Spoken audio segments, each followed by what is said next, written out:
Hi. Um, yeah, so far my teaching approach is concerned, and my learners most of the time are basically industry professionals, and they have a huge gap in their education or graduation because they do want to switch their career in data science. Most of them are like that. So my approach for teaching these subjects, which are actually more or less math oriented, also the complex topics like deep learning. Of course, I want to break the problems into several parts. First of all, I would like to show them how the problem can be broken and how can we solve all the subproblems, or how any technique, any derivation can be simplified using that. I believe in visualizations, and most of the techniques I generally have created visualizations, and I show them the visualizations, and so that they can get a clear intuition and they can apply those techniques to the most of various situations. And I always keep them engaged, using quizzes. I ask them quiz, give them assignments, and the history and all the story behind any of the techniques that I want to teach them. So here today I'm going to talk a little bit about something called logistic regression. Logistic regression is one of my favorite classification techniques. Don't get carried away by the term regression. It's actually a classification technique. Logistic regression is generally used for binary classification problems. And when it comes to logistic regression, we can have three different approaches to derive the logistic regression model. We can use something called geometric approach. We can use something called probabilistic approach. We can use something called loss function approach. But if you look at the geometric approach, it has beautiful geometric intuition. It's very simple and geometrically really elegant algorithm. Okay, the geometry helps in visualization, and we'll try to see it using geometry because a picture is worth 1,000 words. So imagine that you are given a bunch of data points where each of the xi's are feature vectors. There are d-dimensional feature vectors, and yi are basically the labels -1 and 1. Here I'm basically taking the labels as -1 and 1 for some specific purpose. So -1 is for negative class, 1 is for positive class. Now, we want to best separate the positive class from negative class such that whenever I come across any new query point, our, our LR model, logistic regression model, must be able to tell whether that point is in a negative class or is in a positive class. Okay. But there are certain assumptions with the logistic regression. It only separates the linearly separable data or almost linearly separable data. But if you look at the real life problems, very rare we have this kind of situations where we have linearly separable or almost linearly separable kind of data. Okay, so our task is to find decision boundary which separates the two classes, positive and negative, from each other.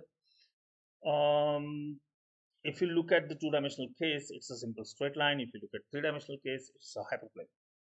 And in any n dimension, it's going to be a hyperplane which will separate the two classes from each other. Okay. The output of this model basically are the probabilities. Okay. It's a probabilistic classifier. It's an extension of a linear regression model for classification. So here you can see that I'm showing you the picture of a straight line, which is separating positive class from the negative class. And here you can see the hyperplane in 3 dimensions, which is of 2 dimension. Basically, a plane is of 2 dimension. Here, the line is of 1 dimension. That's why it's called hyperplane. So a hyperplane in Rn is an n-dimensional n minus 1 dimensional subspace, by the way. So here I have derived some equation of a hyperplane, which I'm not going to discuss. This is demo purpose. So imagine that you have two classes. If imagine I have a bunch of people where I'm giving the length and age of the people, and I want to discriminate the gender, whether a particular person is a male or female, right? So we are given the data set with two classes. Here, green points are positive and red points are negative. And our task is to separate the green points from the red ones using straight line or plane or hyperplane in higher dimension. So this is the equation of a hyperplane, W transpose X plus B. If it passes through B, if it doesn't passes through B, then we can write some passes through origin W transpose X equal to 0. So I can get bunch of planes if you want to classify it, but we want that best separation kind of thing. Okay, so here so many planes are there that will pass, but we are looking for that will best separate our data. Simplified assumption: pi passes through origin, and W is a unit vector, that is norm W is 1. So here what I'm doing is, this is basically most of the distance based classifier. when it comes to geometry, we look at the distances, we look at the projections. So here I calculated the distance of each point xi from the plane. I'm imagining that w is a normal to the plane. Okay, so I assume that if the distance is greater than 0, xi lies in the same side as that of normal. If this di is less than 0, xi lies in opposite direction to normal. So I'm defining something called sign distance here via w transpose xi. If it is greater than 0, uh, xi is in the positive class or in the negative class. That means if xi is correctly classified, the sign distance is going to be positive, right? If the sign distance is negative, then we have xi negatively classified. So, of course, what do you mean by best separate? The best separate, I mean that it should minimize the number of misclassification. It should maximize the correctly classified point. So we want as many points xi as possible for which we want that yi double transpose xi greater than 0, because that yi double transpose xi greater than 0 really means that you are correctly classifying xi. So we want to find that w for which if you sum all yi times double transpose xi, it should be maximum. Okay, this is what we want to do. We want to maximize this sum, right? Um, but there's a problem with this formulation. If there's an outlier, like as you can see that the distance of this red point here seems to be 100 from this hyperplane, and this hyperplane is doing a great job except this outlier. But if we calculate this sum, it becomes minus 90. And if we look at another plane, this plane is doing a very worse job. It's actually classifying 1, 2, 3, 4, 5, and 6 points correctly. If whereas the above was classifying 11 points correctly. But if you look at the sum, the sum which you are looking to maximize, this sum is 1 and this sum is minus 90. That means this classifier is winning. Although this is a terrible classifier, right? It's not classifying most of the point correctly.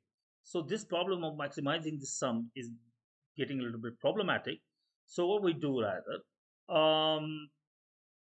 the strategy is we want to modify our model or problem in such a way that outlier won't impact our model. So what we do is, if the sign distance is small, we'll use it as it is. If it is going to be a large, we'll make it smaller. So for that, we'll use something called sigmoid function. So this is the sigmoid function I'm using. It has some properties, of course, and then I'm going to basically maximize this, particularly the sigmoid of that. Instead of maximizing the sum, I'm going to maximize the sigmoid of that. If you do some math, we'll use some concepts of monotonic increasing and decreasing. We'll maximizing, that means we are maximizing log of this. If you solve this, we are maximizing minus of log of this. And of course, if you take a minus sign outside, you'll get minimizing this sum. So this is our problem, and this will correctly classify we will definitely, once we set up this problem, we'll find out w using gradient descent. So of course, and then it will help us in classifying inequality point for the need. Thank you so much.